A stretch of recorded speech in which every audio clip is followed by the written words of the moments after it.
The first thing you should do after creating your AWS account is create a new VPC. The design and implementation of your standard VPC is crucial to your adoption in AWS. This is where all your compute resources are going to live, and you have to take some thought when you have to implement it.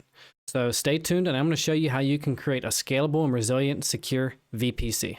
What is a VPC? The VPC is our virtual data center that will allow us to create and launch AWS resources within a contained environment. These VPCs usually contain common networking components that we will encounter in traditional on-premise networks such as subnets, routers, NAT Gateways, CIDRs, NACLs, are all just to name a few. But before we start getting into it, let's dig deeper in to see what this actually looks like. So one of the first things that we're going to do is we're going to create our VPC, and it creates a few things for us, such as our router, and then we'll do an internet gateway, and then we'll start looking at our availability zones and our subnets. We can see in this demo we're actually going to use 2 just for cost savings, but ideally you want to use 3 or more in a production environment. We're going to look at route tables, NACLs, and then we're going to start configuring our routes to the internet from the private subnets, such as using NAT Gateways. Then we are going to provision the VPC endpoints that AWS provides for free, such as S3 and DynamoDB. Because these are gateway endpoints and not interface endpoints, they don't charge by the hour and are free for us to consume. So you might as well just enable them.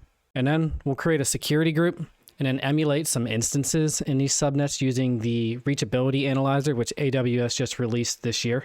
It's a pretty cool tool, and we don't have to worry about setting up an instance to make sure that this networking works. So let's get out of here and let's start looking at this VPC stuff. All right, while this is loading, we're going to come here. So when you first create your AWS account, there's something you need to be aware of. It creates a default VPC for you, but default VPCs aren't that good. They have no network segmentation, so there's no public and private subnets. There's no NATs. It has wide open everything, security groups, NACLs, and it can definitely be scoped down and be more secure. You know, there's no logging. There's no tags to help identify some of the resources in that subnet. So the first thing you should do is delete your VPC if you don't have anything in it. Just get rid of it, burn it. Now we're going to actually create our own. Now that we're in the VPC screen, if you go into VPCs, you should see a default VPC here. Right now I have what I call my main standard for my development environment, which is my own. But in here you would have something that would say, if you go way over here, tenancy, default VPC. Default VPC, no. So you'll have one that says yes, if you didn't already delete it. You just want to go ahead and delete that and then fix any resources that are associated. You might have to migrate and create it along the side, but that's not going to be covered in this video. So what we're going to do is we're going to create a new VPC. We're going to name this VPC something like demo testing. And now we're going to give it a CIDR block.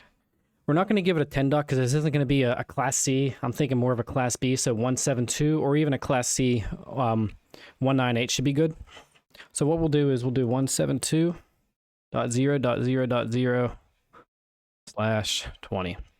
We're not going to worry about IPv6. We'll have a default tenancy, which means it's going to be shared hosting. And then name, demo, create VPC. All right. Now, once we're in here, we're not going to go into flow logs. I want to do a separate video on configuring flow logs into a bucket and visualizing them. So to keep this video short, we're going to keep going with the VPC resources. The next thing we want to do is we want to develop some subnets. We can see I already have the ones here from my main standard VPC, but that's all right. We're going to go to demo testing. I like to name my subnets based on what they're as. Are they a private or public? And also their CIDR block, just so that way we could easily identify them throughout this whole creation process. It just makes things easier. So what we're going to do, let's go, we'll do demo testing, public, -172.0.1.0/24. Okay, availability zone. Now we're going to scale this by going A and B. So what you'll see here is we'll do -1A. We'll do -1A here. And then we'll copy this CIDR block right here. Paste it there. So this way, when we go to reference this in any other of the VPC components, when we have to see the name, we can see what it is. So we'll go here, we'll add a new subnet. Now we're going to do our second public subnet. So we'll just copy and paste everything down here. And then we'll do a value of 3 right here. Now, something that I like to do is I like to scale my subnets by even and odds. So all my private instances will be even numbers, and all my public subnets will be odd numbers. So if I were to create a third subnet, this would be 172.0.5, but we're not going to do that. So 1B, and then change this to 1B. And then copy our CIDR block. Paste.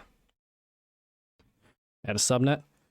Now we're going to create our private subnets. So we'll do demo, testing, private, 172.0.2.0/24-1A. Just gonna copy this. Availability zone 1A. CIDR block. Paste that there. Okay. We'll copy this whole thing down again. Add new subnet. Now subnet 4. Just like before. 1B. Now instead of this 2, we're going to name it a 4. Availability zone 1B. Now let's copy the CIDR block out. Okay. And now we got our CIDR blocks. Create subnets.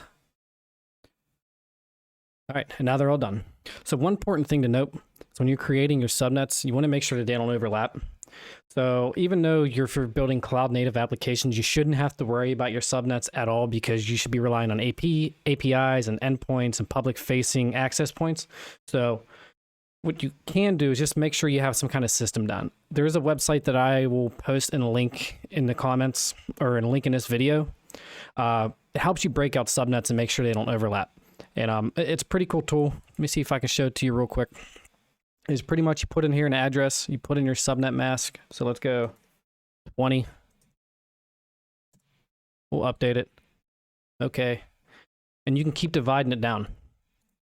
And I just did this until I got something I was comfortable with. So feel free to test out your own, and make sure you try to stay within your A, B, and C classes, and you should be good to go. So now we're going to look at our network appliances, such as the internet gateway, our NAT gateways, and then onto our routing and firewalls. So our subnets need a route to the internet, and by default, when you create a VPC, it only creates a router. So you have to create that internet gateway endpoint to get your traffic out from your VPC into the internet. So what you're going to do is you're going to go to internet gateway, create an internet gateway, call this bad boy demo testing, IGW. Let's just go VPC. No, we're not going to worry about that. We'll worry about tags another time. Create internet gateway. All right. Back into the internet gateway screen, we should see our new one here. Now what you want to do is you want to go over here and hit attach to VPC and select our new VPC and attach to internet gateway.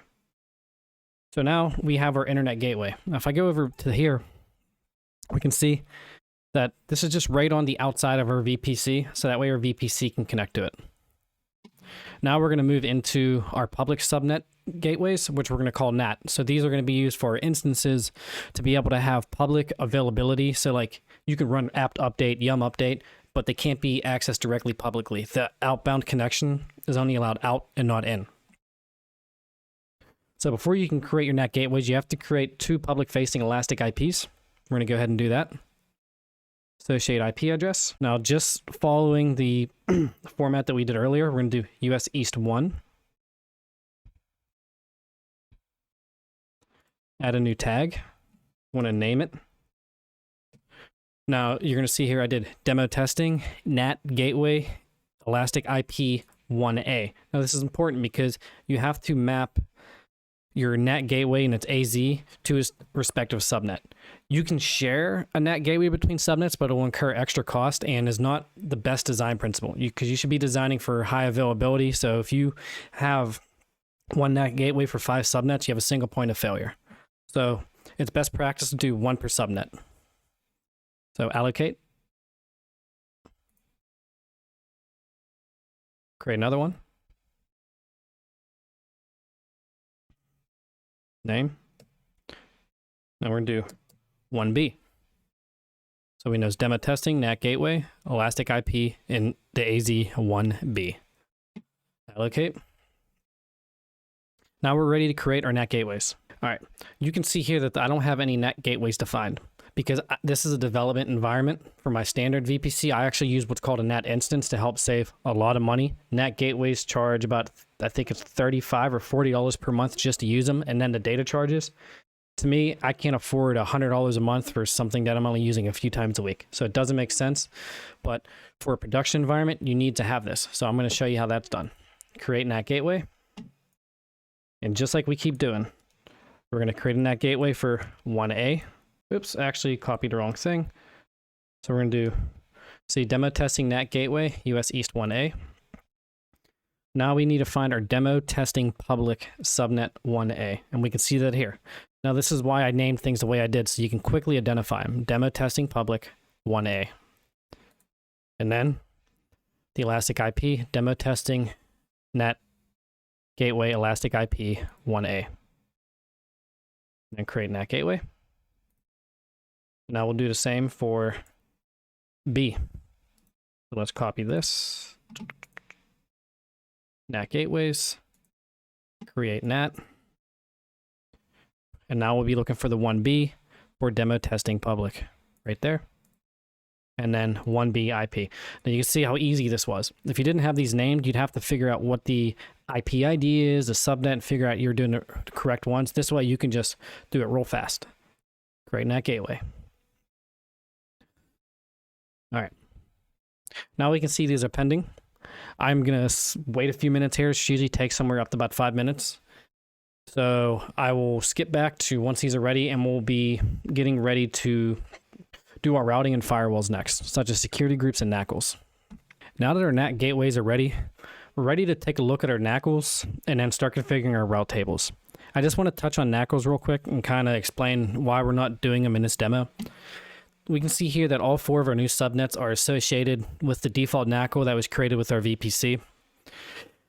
NACLs aren't going to be used in most cases anymore because they're hard to scale. You're limited on the amount of rules you can have, and they're just hard to manage once you start getting complex, worrying about different IP ranges and sources and ports, because they all need to be separate rules, and you'll use that up really quickly.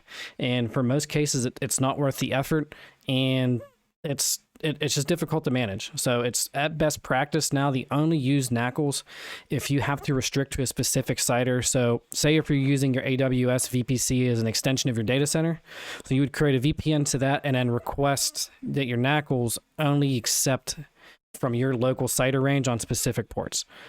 And then the other instance where you would want to use these is for blacklists. So if you had malicious traffic coming from several IPs that you're able to track, or a specific, let's say, CIDR from China or something, you can just restrict access right there at the very edge of your VPC and not have to worry about it. And that's important to note because security groups cannot do deny rules, only NACLs can.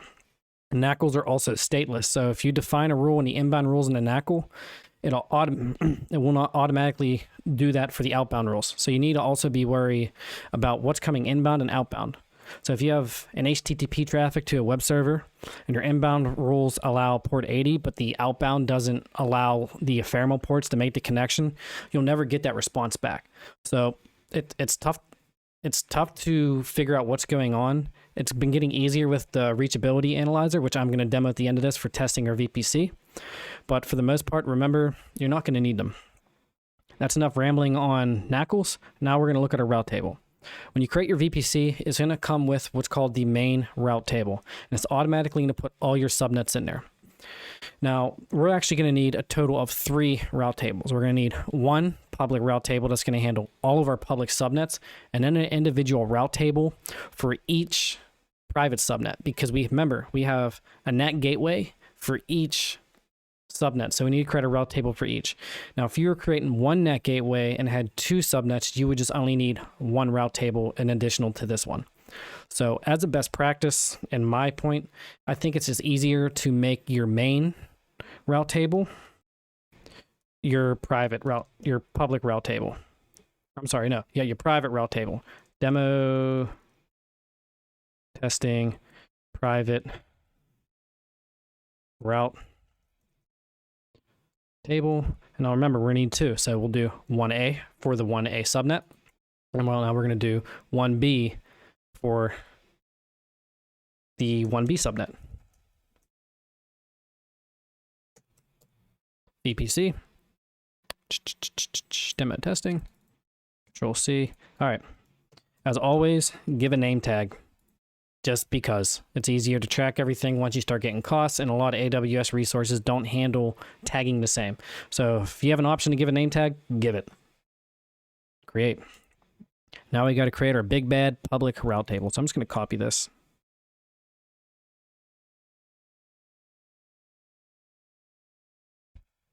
Correct.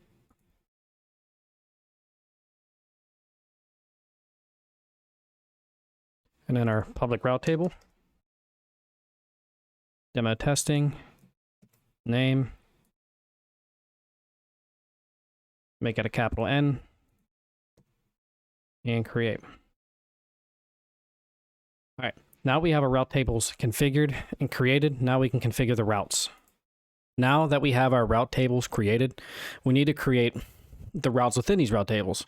So if we remember correctly, we need to get public access from this internet gateway for our public subnets. And then the NAT gateways will handle the routes from the private subnets into the public out the internet. So we need to get these public subnets routed to this internet gateway. To do that, let's go to this public route table that we created. Hit subnet associations. Let's pick all our public subnets. Save. Now that we have the subnets associated with it, we just need to create the route. And to do that, we do 0.0.0, all those. Internet gateway, demo testing, save routes. So now our public routes, our public subnets have routes to the internet gateway. Now our private subnets need routes to these respective NAT gateways in each AZ/subnet. So we will start with 1A. We'll do edit route. Did I do this backwards? Oh, looks like I actually did this before. So we'll edit route. This shouldn't be internet gateway. This should actually be, let's remove it. Add route. 0.0. NAT gateway. Now we'll select 1A.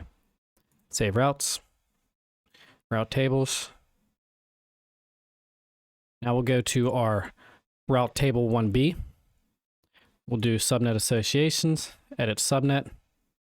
Now let's find a private 1B, as we can see on the name here. Hit save. Now configure the route.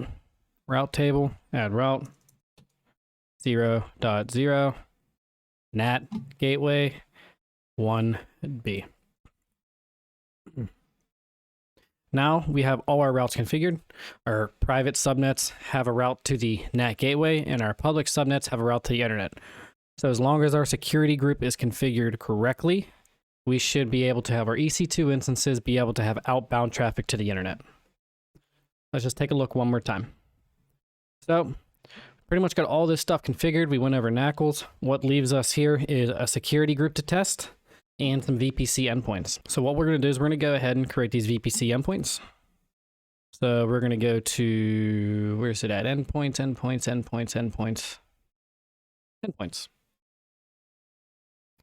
I already have a S3 endpoint for my other VPC, but we're going to create one specifically for this. So in our AWS services, search for S3. You want the gateway service, because this one's free, provided by Amazon. Demo testing. We want to leave the full access policy as is. We're not going to worry about that. Name. Demo. Testing. S3. endpoint. Create endpoint. And now we can see all three. Wait a minute, what happened here? Oh, I was looking at the wrong endpoint. So route tables, manage route tables. Now we want to make all of our subnets have the route to the endpoint. So that way, if any of our applications need to make a route to the S3 endpoint, such as get objects, put objects, or anything, instead of traveling out the internet and back in, it stays within the AWS network. Now we're going to do the same thing for DynamoDB. We go Dynamo, search, gateway endpoint, VPC, demo testing, name, demo testing, Dynamo endpoint. Oh, and I actually skipped over this last time. You can actually hit all the subnets right here. Double check everything. Tags look good. Name. Create endpoint. So what that did is it actually associated the route table with these endpoints. So if we go into our route tables and look, let's go demo testing routes. We can see here that there's one for S3 and one for DynamoDB. And it'd be the same for the public and the other private one. There you go. All right. Next, we need to create a security group. So we're going to create a new security group. We're going to call it demo testing app for testing the demo. Demo testing. Now inbound rules. Let's just do HTTP from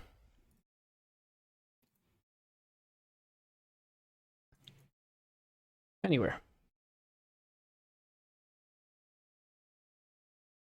Why is it out? Okay, and then outbound all. We'll create security group. Let's double check it. Let's give us another name. Demo testing. So now we have inbound for HTTP and all outbound. Even though it's not an ideal rule, we're just going to be testing that this actually works. So now I just realized that we actually need an instance for this. So we are going to create an instance, but we won't have to SSH into it. So what we're going to do is we're going to go over to EC2. We're going to go to launch an instance. Launch instance. Let's just pick this guy. We'll pick something real small like T3A Nano. Configure instance details. Demo. Make sure you put this in a private subnet. So we'll do 1A at storage. 8 is fine. Tags. We'll do name. Demo testing. Configure a security group. We'll select the existing. We'll do demo testing app. So we have port 80. We'll review and launch. Ignore the warning. Ignore this warning. I'll just pick one of my random key pairs. Launch. Now, while this is booting up, what we'll do is we'll go back over to VPC and we'll actually create our reachability analyzer routes. So this is a new service and I think it's pretty cool. If we go to analyzer, we'll create analyze path and we'll do demo inbound, source type, instance, source, demo testing. We don't need an IP address. Now we'll do destination to the internet gateway. So we're going to make sure the source of this instance can get to this internet gateway right here. Now port number, remember we did 80, so let's do that. TCP, name, demo inbound. Let's create the path. Now we're going to create one more path. We're going to create from the internet gateway going back in. So demo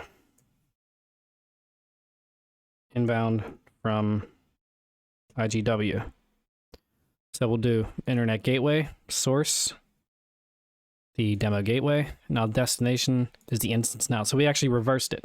So we're checking to see, even though this doesn't have technically a public endpoint, we're trying to see if it can get to this instance. And we'll see that it'll throw two errors. One, that'll say that this doesn't have an endpoint, and two, that the route tables don't allow traffic from here to here. So destination, demo testing, TCP, port number 80, create analyze path. Well, let's see. Oh, looks like I named this wrong. So this should be demo outbound, and we can see that the path is reachable. And we can see here the instance made it all the way through to the internet gateway. No problems. Now we can see this one is not reachable because if we look, internet gateway cannot accept inbound traffic. However, look at this last one. Route table does not have applicable route to the internet gateway. So that tells us that we can have an instance in this, either of these security groups, and we can reach out to the internet, but nothing can come back in. Now this is ideal for the most part. However, if you wanted direct access inbound, we would have something like a load balancer here in this public subnet that routes to the private subnet instances. So inbound traffic is handled here and is proxied down to here and load balanced, vice versa. If we need to run apt update or yum update, we can run that from here. And that's pretty much it. So that's all it goes into what I would call a standard, pretty secure, resilient, scalable VPC. If you wanted to add more subnets, you would just add another public subnet to make it 3, put that in the other route table, and then create a private route table for that, and so on and so on.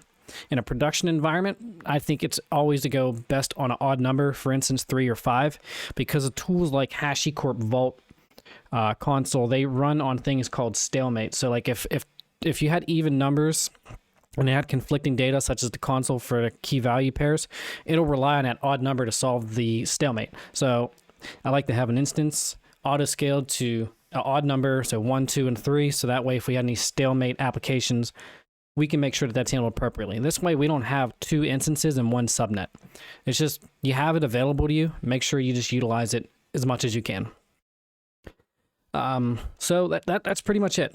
If you got something out of this, if you have any more questions, please leave a comment. I'll be more than happy to answer and clear things up. And if you have any or more ideas that I should do with VPC stuff, I'm thinking next I'm going to do a video on custom NACLs, bastions, internal bastions, NAT instances, all these different VPC components, because your VPC design is your secure corner. So you want to make sure you build from the ground up as secure as possible. That's it. Thank you for watching. You guys have a good one.